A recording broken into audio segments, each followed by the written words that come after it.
గారికి, ప్రముఖ వ్యాపారవేత్త నల్లబాబన్న గారికి, అదే మాదిరిగా బంధు సొసైటీ అధ్యక్షులు వీరస్వామి గారికి, మరి వేదిక పైన ఉన్నటువంటి పెద్దలకు, వేదిక ముందున్నటువంటి పెద్దలకు కూడా అందరికీ జై భీములు, జై మాదిగ. మరి మాదిగలకు ఒక సంక్షేమ సంఘం అనేది ఉండాలని చెప్పేసి మొట్టమొదటిసారిగా రాష్ట్రంలో, తెలంగాణ రాష్ట్రంలో ఒక మాదిగ సంక్షేమ సంఘం అనేది ఏర్పాటు చేశారు మన గడ్డ యాదన్న గారు, వారి మిత్రులందరూ కూడా. చాలా గొప్ప విషయం. దానితో పాటు ప్రతి సంవత్సరము ఒక దైనందిని, డైరీని తెలుగులో మనం దైనందిని అంటాము, ఈ దైనందిని రూపకల్పన కూడా ఆయన శ్రీకారం చుట్టడం చాలా గొప్ప విషయం. మరి డైరీ అంటే ప్రతిరోజు మన పైన జరిగే ఒక భావోద్వేగాలు కానీ, కష్టసుఖాలు కానీ, వీటన్నిటిని ఒక వ్రాతపూర్వకంగా మనం నమోదు చేసుకోవడం. అది ఎందుకు అంటే మళ్ళీ ఎప్పుడైనా రివిజన్ చేసుకుంటే మనల్ని మనం ఆత్మావలోకనం చేసుకోవడం.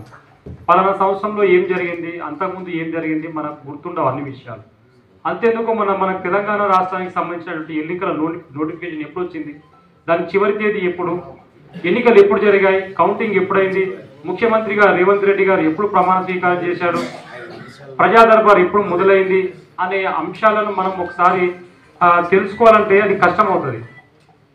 అదే ఆ వివరాలనే కనుక మనం ప్రతిరోజు ఒక డైరీ రూపకంగా పొందుపరుచుకుంటే మనకి ఏదైనా సందేహం కలిగినప్పుడు మనం డైరీ ఓపెన్ చేస్తే తెలిసిపోతుంది.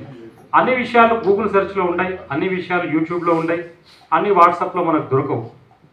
కాబట్టి డైరీ అనేది ఒక జీవితాన్ని ప్రభావితం చేసే అత్యంత మనకు సంబంధించినటువంటి పుస్తకం. మరి మాదిగలకు కూడా ఆ పుస్తకం అనేది ఉండాలనే ఒక మంచి ఆలోచనతోని మరి అన్నగారు దాని రూపకల్పన చేయడం గొప్ప విషయం. మరి మేము మా సంస్థ ద్వారా 2002 నుండి ఈ డైరీకి రూపకల్పన చేస్తున్నాం. అంటే గత 21 సంవత్సరాలుగా ఈ డైరీని మేము రూపొందిస్తున్నాం. నేను ఎస్సీ రైట్స్ ప్రొటెక్షన్ సొసైటీలో పనిచేస్తాను. మా దాంట్లో మాలలు, మాదిగలు అందరి కోసం అంటే ఒక కామన్ ఎజెండాగా తీసుకొని ముందుకెళ్తుంటాం. ఆ మాదిరిగా డైరీని తీసుకొస్తున్నాం. ప్రతి సంవత్సరం క్రమం తప్పకుండా డైరీని, క్యాలెండర్ పెద్దలకు అందరికీ కూడా తెలుసది. అయితే ఈ డైరీ అనేది మనకు మొట్టమొదటిసారిగా ఒక 11వ శతాబ్దంలో రూపకల్పన అనేది జరిగింది. అంటే యాజ్ పర్ అవర్ క్యాలెండర్ ఎరా, అంటే క్యాలెండర్ మనకి ఎట్లా ఉంటుంది ఆ మాదిరిగా అబు అలీ ఇబ్న్ మన్నన్ అనే ఒక పార్సీ దేశస్థుడు ఈ డైరీకి రూపకల్పన చేయడం జరిగింది. ఆ తర్వాత అన్నే ఫ్రాంక్ అనే ఒక అమ్మాయి ఈ డైరీని ఆమె రచించింది. ఆమె డైరీలో రాసుకున్నటువంటి ఏదైతే పుస్తకం ఉందో ఆ పుస్తకము ఒక 31 మిలియన్ కాపీలు అమ్ముడైపోయాయి. 67 భాషల్లో తర్జుమా అయింది. అంటే డైరీలో ఎలాంటి విషయాలు ఆమె పొందుపరిచింది, అవి ఎంత ప్రభావితం చేశాయి అనేది మనం అందరం కూడా ఆలోచించవలసిన విషయం. ఇక రాబర్ట్ షీల్డ్ అనే ఒక వ్యక్తి 37.5 మిలియన్ పదాలతో కూడినటువంటి ఒక పెద్ద డైరీగా ఇప్పటి వరకు చరిత్రలో ఉంది. ఇది మన డైరీకి ఉన్నటువంటి ఒక చరిత్ర. మనము ఒక క్లుప్తంగా చెప్పుకోవాలంటే మరి డైరీ అనేది మన పెద్దలు చెప్పినట్టు రాయడం అలవాటు చేసుకోవాలి ప్రతిరోజు మన కార్యక్రమాలను. ఈరోజు మనం ఎక్కడ ఏ మాదిరిగా ఉన్నాము, మన పైన ఏం జరిగింది, రేపు మనం చేయవలసిన పనులేంటి.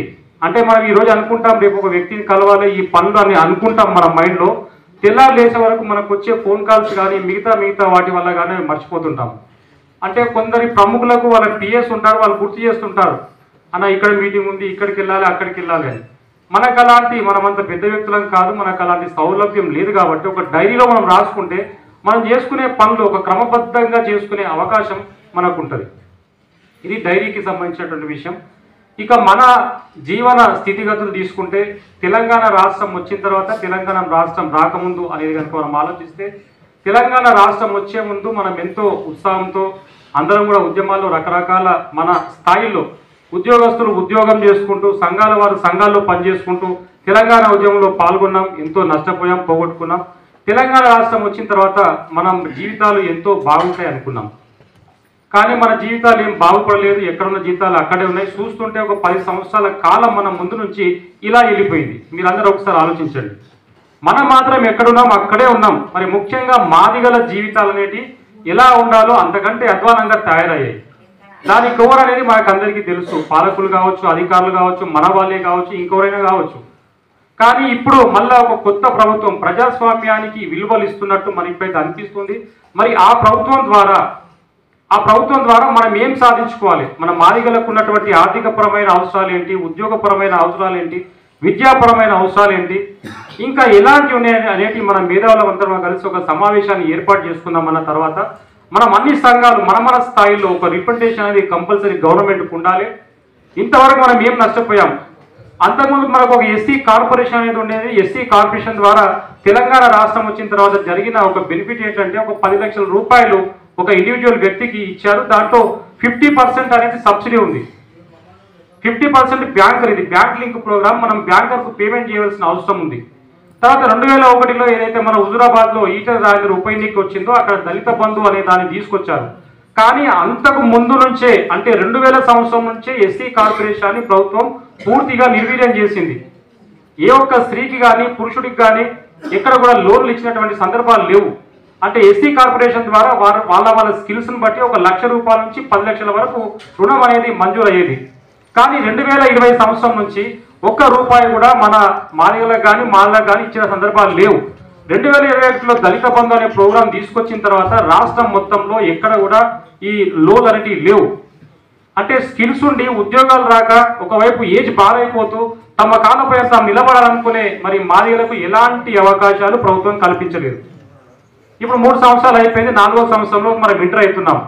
మరి దళిత బంధుని యథాస్థితిగా కొనసాగించాలా, లేకపోతే తిరిగి దాన్ని ఎస్సీ కార్పొరేషన్ ద్వారా అమలు పరిచేందుకు చర్యలు తీసుకోవాలా, లేదా ఇంకేదైనా ప్రత్యామ్నాయంగా ఇంకో పథకం తీసుకురావాలనేది కూడా మనం అందరం కూడా ఆలోచించుకొని మరి ప్రభుత్వం ముందు పెట్టాలి. మరి అంతకుముందు ఎస్సీ ఎస్టీ సబ్ ప్లాన్ అనేది కూడా రూపకల్పన జరిగింది 2014 ముందు. అది ఎలాంటి కార్యరూపం దాల్చలేదు.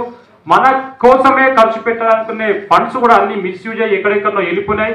మన మాటనే లేదు. కాబట్టి ఇలాంటి సమస్యలు చాలా ఉన్నాయి. ఆర్థిక రాజకీయ విద్యాపరమైనటువంటి అంశాలు చాలా ఉన్నాయి. మరి మనం తొందరపడాలి. ఇంతకుముందు చీమాసీన చెప్పినట్టు మనం తొందరపడి వారమా 10 రోజుల ఎప్పుడో ఒక ప్రణాళికను తయారు చేసుకొని ఇప్పుడు ప్రభుత్వంలో ఉన్నటువంటి పెద్దల ముందు మనం ఖచ్చితంగా ఇచ్చి ఖచ్చితంగా డిమాండ్ చేయాలి. వాటిపైన మనం పోరాటం చేయవలసిన అవసరం ఉంది.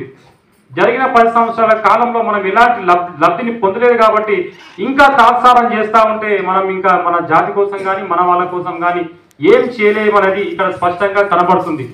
వాటిపైన తిరిగి మనం ఉద్యమించాలి గట్టిగా. రాజకీయపరమైన అంశాలు కానీ ఆర్థికపరమైన అంశాలు కానీ వీటిపైన గట్టిగా ఉద్యమించి మరి సాధించుకోవాల్సిన అవసరం ఉంది. మళ్ళీ మనం అందరం కూడా మేధావులంతా కూడా కలిసి ఒక సమావేశాన్ని ఏర్పాటు చేసి ఇవన్నీ కూడా చర్చకు తీసుకురావాల్సిన అవసరం ఉందని తెలియజేస్తూ మరి రాజకీయ నాయకులు గెలిసే వరకు ఒకటి ఉంటుంది వాళ్ళ బాధ. గెలిచేయండి అంటే ఈ 5 ఏళ్ల కాలంలో ఎన్ని కోట్ల ఆస్తులు సంపాదించుకోవాలి, ఎన్ని లక్షల ఎకరాల భూములు సంపాదించుకోవాలి అనేది ఉంటుంది. కానీ ప్రజల కోసం పనిచేయాలి, ఏదైనా కార్యక్రమం పెడితే రావాలి, వాళ్ళకి ఏదైనా మెసేజ్ చేయాలి, వాళ్ళ కష్ట సుఖాలు వినాలి, వాళ్ళ బాధలు అర్థం చేసుకోవాలి అనే ఒక వ్యక్తులు ఒక ఎమ్మెల్యేలు కానీ అంటే ప్రజాప్రతినిధులు చాలా తక్కువ మంది ఉంటారు. వాళ్ళతో మనకు అవసరం లేదు. మనం అంతా కూడా ప్రజాప్రతినిధులమే. వాళ్ళని ఎన్నుకున్నాం మనం, వాళ్ళని ఎన్నుకున్నది మనం. వాళ్ళు గొప్ప కాదు, మనం గొప్ప ఇక్కడ. కాబట్టి తిరిగి ఎన్నుకున్న తర్వాత వాళ్ళ మెడలొచ్చి పనిచేసేది కూడా మనమే. ఆ మాదిరిగా చేయించినప్పుడే ఒక ప్రజా సంఘాలుగా ప్రజాస్వామ్యవాదులుగా మనం అందరం కూడా నిజమైన నాయకులుగా నిలబడే అవకాశం ఉంటుంది. కాబట్టి ఆ పని మనం చేద్దాం. నాకు ఈ అవకాశం ఇచ్చినందుకు పెద్దలందరూ కూడా మరొకసారి ధన్యవాదాలు తెలియజేస్తున్నాను. జై భీమ్, జై భారత్.